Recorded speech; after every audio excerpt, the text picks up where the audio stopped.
നിങ്ങളുടെ favourite shows ഇനി ഒരിക്കലും മിസ്സാവില്ല. ഇപ്പോൾ C5 കാണും നിങ്ങളുടെ ഫേവറേറ്റ് ഷോ തികച്ചും സൗജന്യമായി. പൊക്കോ, എന്റെ കൺമുന്നിൽ നിന്ന് പൊക്കോ. അതാ നിനക്ക് നല്ലത്. ഗൗതം, ഞാൻ പോവാം. പക്ഷെ ഇനിയും ഞാൻ വരും.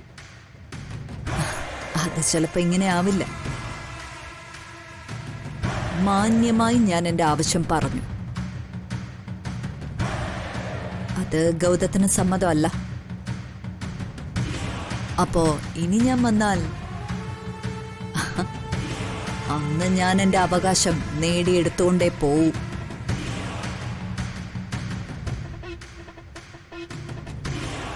ആലോചിച്ചിട്ട് ശരിക്കൊരു തീരുമാനം എടുക്ക.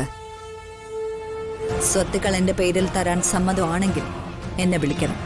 മാന്യമായിട്ട് നമുക്ക് പിരിയാം. അതല്ലെങ്കിൽ ഈ കവിത ആരാണെന്ന് ശരിക്കും ഗൗതം മനസ്സിലാക്കും. അമ്മയ്ക്ക് വലിയ വിഷമമുണ്ട്. മുത്തശ്ശി മരിച്ചതിന്റെ വേദന തീരുന്നതിന് മുൻപേ ശ്രീകുട്ടി ചേച്ചിയുടെ ഈ പ്രശ്നം കൂടി വന്നേ. ശ്രീകുട്ടി ചേച്ചി പിണങ്ങിപ്പോയതല്ല എന്ന് അമ്മ ശരിക്കും വിശ്വസിച്ചിരുന്നതാ. പക്ഷെ ഇപ്പൊ അമ്മയ്ക്ക് നല്ല സംശയമുണ്ട്. എന്നോടും സ്വാതിയുടെ കാര്യം കുറച്ചു മുൻപ് കൂടി ചോദിച്ചതേ ഉള്ളൂ. അവൾ അച്ഛന്റെ അമ്മയുടെ അടുത്ത് കുറച്ചു ദിവസം നിൽക്കാൻ പോയതാണെന്ന് ഞാനിങ്ങ് തീർത്തും പറഞ്ഞു. അതെ, ഞാനൊന്ന് ചന്ദ്രകാന്തം വരെ പോയാലൊന്ന് ആലോചിക്കുന്ന. സ്വാതിയുടെ അടുത്തേക്കോ? എന്തിന്? ചേച്ചി ഒന്ന് കാണണം. എന്താ പിണക്കത്തിന് കാരണമെന്ന് എനിക്കറിയണം. എങ്ങനെയും ഇവിടേക്ക് വിളിച്ചോണ്ട് വരണം. ലച്ചു, ഞാൻ പറയുന്നത് നീ അനുസരിക്കോ? ചേച്ചി പറയുന്നത് ഇതുവരെ ഞാൻ അനുസരിക്കാതിരുന്നിട്ടുണ്ടോ? എന്താ കാര്യം എന്ന് വെച്ചാൽ പറഞ്ഞാ മതി. എന്തായാലും നീ ഈ അടുത്ത കാലത്തൊന്നും ചന്ദ്രകാന്തത്തിൽ പോണ്ട. പിന്നെ ചേച്ചി ഇവിടേക്ക് വിളിക്കുന്നത് എങ്ങനെയാ? നീ ചെന്ന് വിളിച്ച ആ നിമിഷം സ്വാതി ഇറങ്ങി ഇവിടേക്ക് വരുമെന്ന് നിനക്ക് ഉറപ്പുണ്ടോ? അങ്ങനൊരു വിശ്വാസം നിനക്കില്ലല്ലോ. പിന്നെ നീ അവിടേക്ക് എന്തിനാ പോകുന്നേ? ചേച്ചി, അത് ഞാൻ എന്തിനാ ലച്ചു അവിടെ ചെന്ന് വല്യച്ചിയുടെ വായിലിരിക്കുന്നത് വെറുതെ കേൾക്കുന്നേ? അതിന്റെ വല്ല ആവശ്യം നിനക്കുണ്ടോ?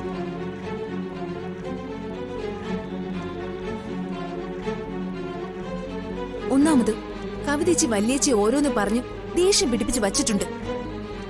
ഒടുവിൽ എല്ലാ പ്രശ്നങ്ങൾക്കും കുറ്റക്കാരി നീ മാത്രമാവും. വല്യേച്ചി മാത്രന്ന എന്താ ഏതാ പറയാന്ന് ആർക്കും ഒരു നിശ്ചയം ഉണ്ടാവില്ല. എന്തിനാ വെറുതെ വല്യേച്ചിയുടെ വഴക്ക് കേൾക്കാൻ പോകുന്നേ? അത് സഞ്ജു സ്വാതി തമ്മിലുള്ള എന്തൊക്കെയോ സൗന്ദര്യ പിണക്കങ്ങളാ. അവര് ഭാര്യ ഭർത്താക്കന്മാരല്ലേ. ഒടുവിൽ അവര് തന്നെ അത് പറഞ്ഞു തീർത്തോളും. അത് തന്നെയാ നല്ലത്.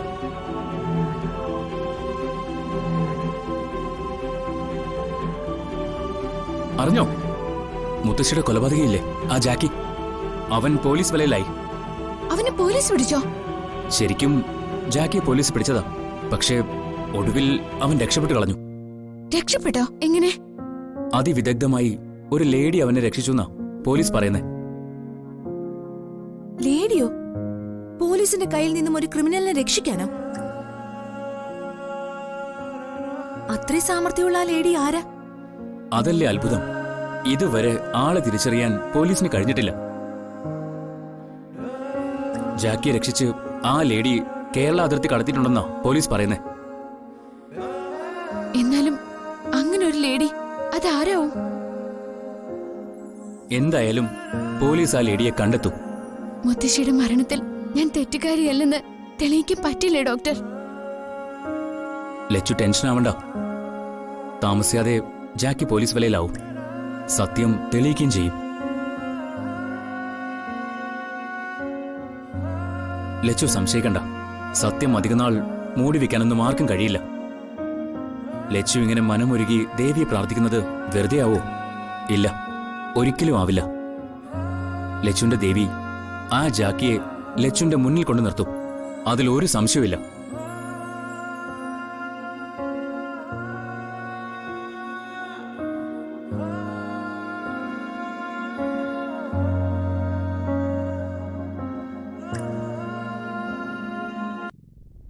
നടക്കില്ലടി. നീ ഗൗതത്തെ ശരിക്കും അറിഞ്ഞിട്ടില്ല. ഞാൻ നിന്റെ കൂടെ കൂടിയതേ നിന്റെ സൗന്ദര്യം കണ്ടിട്ടാണെന്ന് വിചാരിച്ചു. അങ്ങനെ ഒരു മോഹം എനിക്കുണ്ടായിരുന്നെങ്കിൽ നിന്റെ കൂടെ ഒരു രാത്രിയെങ്കിലും ഞാൻ കഴിഞ്ഞേനെ. നിന്റെ കുടുംബത്തോടുള്ള പക തീർക്കാനാ ഞാൻ നിന്റെ പിന്നാലെ നടന്നത്. ആ പകയിൽ നീയും പെടും. മേലെന്റെ ഫോണിൽ വിളിച്ചു പോരുത്.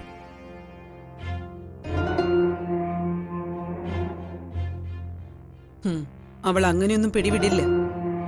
നിങ്ങൾ തമ്മിലുള്ള വിവാഹത്തിന്റെ രേഖ അവളുടെ പക്കലുണ്ട്. ഏട്ടനത് ഗൗരവത്തിലെടുത്തില്ല.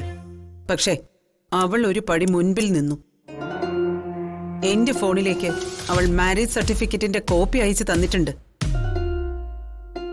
മാണിക്യമംഗലം ഏട്ടന്റെ പേരിലാണെന്ന കാര്യം കവിതയ്ക്കറിയാം. ആ പ്രോപ്പർട്ടിക്ക് വിറ്റാൽ കിട്ടുന്ന തുകയും അവൾക്കറിയാം. കവിത കണ്ണുവെച്ചിരിക്കുന്നത് അതില. ഞാനത് അവൾക്ക് കൊടുത്തിട്ട് വേണ്ടേ? ജീവനാംശമൊക്കെ ചോദിച്ചു വരാൻ എന്തർഹത അവക്കുള്ളത്? എന്നെ കീഴ് ജീവനക്കാരനാക്കി മറ്റുള്ളവരുടെ മുന്നിൽ തരം താഴ്ത്തിയവളവൾ. ഏത് ഭാര്യയ്ക്ക് അതിന് കഴിയും? അവൾക്കതിന് കഴിയുമെന്ന് തെളിയിച്ചു തന്നില്ലേ? ഏട്ടനെയും സ്വന്തം അമ്മയും കൊന്നവൾക്ക് ഇങ്ങനൊരു നാടകം കളിക്കാനാണോ പ്രയാസം? ദേ, ഏട്ടൻ വളരെ സൂക്ഷിക്കണം. കവിതയ്ക്ക് പണത്തിൽ കവിഞ്ഞ് ഒരു ചിന്തയുമില്ല. അതിനവൾ ആരെയും കൊല്ലും. ഗൗരിക്കെന്താ പേടി വന്നുണ്ടോ? എനിക്കറിയാം അവൾ ഏതറ്റം വരെ പോകുന്നു. പക്ഷേ എന്റെ നേരെ വരാൻ അവൾ ഭയപ്പെടും. വെട്ടിത്തം പറയല്ലേ. ഒരാൾക്ക് മറ്റൊരാളെ കൊല്ലണമെന്ന് തോന്നിയാൽ അതിനൊരു പ്രയാസവും ഇല്ല. പലർക്കും അതിന് ധൈര്യം ഇല്ലാത്തതുകൊണ്ടാ അതിന് ശ്രമിക്കാതിരുന്നത്. കവിതയെ നമ്മൾ ഭയപ്പെട്ടേ തീരൂ. മനസ്സ് വ്രണപ്പെട്ട പെണ്ണിനോളം അപകടകാരിയായി ഈ ഭൂമിയിൽ മറ്റൊന്നുമില്ല. നീ പറയുന്നത് അവളെന്നെ കൊല്ലൂന്നാണോ? എങ്കിലും ആളെ കൂട്ടി അവൾ വരട്ടെ. ആ ഡേവിഡ് ജാക്കിയല്ലേ അവളുടെ വലം കൈ. എന്റെ മുന്നിൽ അവന് മുട്ടിടിക്കും. കവിതയ്ക്ക് അവനെ പരിചയപ്പെടുത്തിയതേ ഞാനാ. അവള് മനസ്സിൽ കാണുന്നത് ഏട്ടന്റെ മരണമാണെങ്കിലോ?